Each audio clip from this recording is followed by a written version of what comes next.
नमस्कार, मैं अभिनेंद्र और आपने देखना शुरू कर दिया है द प्रिंट लाइन्स। पाकिस्तान में आम चुनाव के लिए वोटिंग पूरी हो चुकी है। आमतौर पर मतगणना वाले दिन देर रात तक नतीजे स्पष्ट हो जाते थे, मगर इस बार ऐसा नहीं हुआ। ऐसे में मतगणना के नतीजों पर सवाल उठने लगे हैं। पाकिस्तान में सामाजिक और राजनीतिक स्थिति कितनी बदहाल है, इस बात से अंदाजा लगाया जा सकता है कि नेशनल असेंबली चुनाव से एक हफ्ते पहले देश की सबसे लोकप्रिय पार्टी के मुखिया को 24 साल जेल की सजा सुना दी जाती है। साथ ही उनकी पार्टी का चुनाव चिन्ह भी रद्द कर दिया जाता है। पाकिस्तान में इस बार अब तक का सबसे महंगा चुनाव हुआ। रिपोर्ट के अनुसार करीब 1000 करोड़ रुपए खर्च हुआ है। ये पिछले चुनाव से 28 गुना ज्यादा खर्च है। चुनाव में सुरक्षा के लिए 7 लाख जवान तैनात किए गए। 1,33,000 जवान तो सिर्फ सिंध में तैनात किए गए। उम्मीदवारों की संख्या इस बार बहुत ज्यादा है। जहां पिछले 2018 चुनाव में 11,700 उम्मीदवार मैदान में थे, इस बार 18,059 उम्मीदवार चुनाव लड़े। इनमें निर्दलीय उम्मीदवारों की संख्या 11,785 है।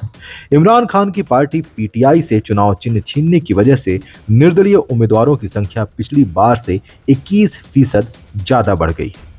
रिटायर्ड रक्षा विशेषज्ञ कर्नल शैलेंद्र ने एक निजी जानकारी के अनुसार कहा कि पाकिस्तान में चुनाव से पहले तय हो जाता है कि कौन जीतेगा। पाकिस्तान वहां की आर्मी के सामने किसी की नहीं चलती। यहां तक कि बैलेट बॉक्स की भी आर्मी के कंट्रोल में रखा जाता है। आतंकवाद पहले ही अपनी चरम सीमा पर है। ये आतंकवादी भी सेना की कठपुतली हैं। यहां होगा वही जो आर्मी चाहेगी। यहाँ के संविधान के अनुसार पाकिस्तान का प्रधानमंत्री सरकार का प्रमुख होता है और कार्यकारी शक्ति के लिए जिम्मेदार होता है। पाकिस्तान में संसदीय व्यवस्था है, इसलिए आमतौर पर प्रधानमंत्री उस राजनीतिक पार्टी या गठबंधन का नेता होता है जिसके पास नेशनल असेंबली में बहुमत है। किसी भी अन्य मंत्री की तरह प्रधानमंत्री के लिए संसद का सदस्य होना अनिवार्य है। प्रधानमंत्री ही सरकार के प्रमुख काम और मंत्रालयों की देखरेख के लिए मंत्रियों की नियुक्ति करता है। इसके अलावा कुछ दूसरे अहम पदों पर भी प्रधानमंत्री नियुक्ति करता है, जैसे राष्ट्रमंडल सचिव, स्थानीय मुख्य सचिव, पाकिस्तानी सशस्त्र बलों के प्रमुख, प्रशासनिक और सैन्य कर्मी। इतना ही नहीं, संघीय आयोग, सार्वजनिक निकायों के अध्यक्ष, अन्य देशों के राजदूत और उच्चायुक्त जैसे कई खास मंत्रालय आमतौर पर प्रधानमंत्री को सौंपे जाते हैं। देश के परमाणु हथियार पर भी प्रधानमंत्री को कमान और अधिकार दिया जाता है। विदेशों में होने वाली बड़ी कॉन्फ्रेंस में प्रधानमंत्री की उपस्थिति आवश्यक होती है। प्रधानमंत्री ही अपने देश का प्रतिनिधित्व करता है।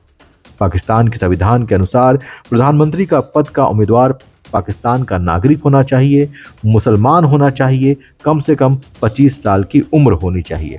इसके अलावा इस्लामी शिक्षाओं का पर्याप्त ज्ञान होना चाहिए, इस्लाम द्वारा निर्धारित दायित्वों का पालन करना चाहिए और गंभीर अपराधों में शामिल नहीं होना चाहिए।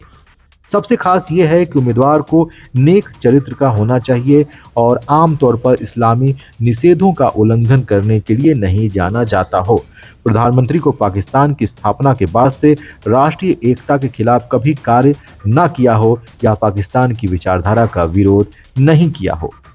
पाकिस्तान के संविधान के तहत प्रधानमंत्री को कार्यकाल के दौरान आपराधिक और नागरिक कार्रवाई से छूट है। इसका मतलब है कि पद पर रहते हुए उनके खिलाफ कोई भी कानूनी कार्रवाई शुरू या जारी नहीं रखी जा सकती है। हालांकि कार्यकाल समाप्त होने के बाद उनके खिलाफ कार्रवाई की जा सकती है। हालांकि ये छूट पूरी तरह से नहीं है। उदाहरण के लिए प्रधानमंत्री को महाभियोग का सामना करना पड़ सकता है और उन्हें राष्ट्रीय सुरक्षा को खतरे में डालने या संविधान का उल्लंघन करने जैसे गंभीर अपराधों के लिए मुकदमा भी चलाया जा सकता है।